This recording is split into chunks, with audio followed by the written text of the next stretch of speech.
யோசிச்சு பாருங்க, ஒரே ஒரு நாள்ல ஒரு 2 மணி நேரத்துல தான் அந்த சரீரத்தை ஆண்டவர் செஞ்சிருப்பாரு நான் நினைக்கிறேன், என்னுடைய அறிவுக்கு உட்பட்டு.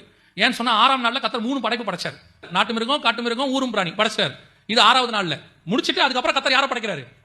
மனுஷனை படைக்கிறார். சோ நம்ம தான் லாஸ்ட் செகண்ட் ஹாஃப்ல படைச்சிருப்பாரு மதியானத்துக்கு மேல.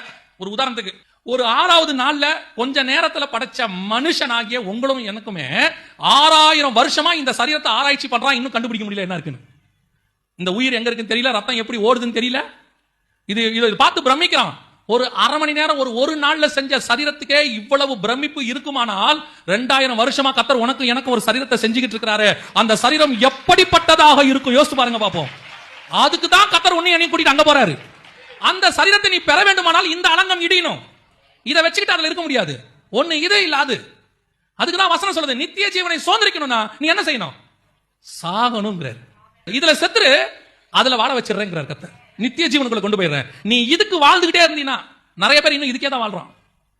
இதை பத்திரமா பார்க்கணும், தப்பே கிடையாது. இது கர்த்தர் நம்ம கொடுத்தது, போற வரைக்கும் இதை பத்திரமா பார்த்துக்கணும். ஆனா சில ஆள் இதை மட்டுமே பார்த்துக்கிட்டு இருப்பான். நான் சொல்றது புரியுதா?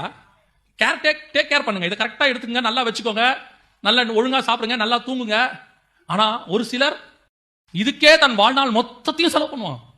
அப்படியே முடி உதிர்ந்துராம இருக்கிறதுக்கு அதுக்கு ஒரு ஷாம்பு, இதுக்கு ஒரு ஷாம்பு, நெத்திக்கு ஒண்ணு, கண்ணுக்கு ஒண்ணு, மூக்குக்கு ஒண்ணு, வாய்க்கு ஒண்ணு, பல்லுக்கு ஒண்ணு, கழுத்துக்கு ஒண்ணு, எல்லாம் போட்டு ஆடு. என்ன பண்ணாலும் கொரோனா வந்தாலும் கதை முடிஞ்சு, டோட்டல் ஓவர். அதுதான் சொல்ல வரேன். இதை பத்திரமா பார்த்துக்கோங்க. ஆனா இதுக்கு பின்னாடியே ஓடாதீங்க.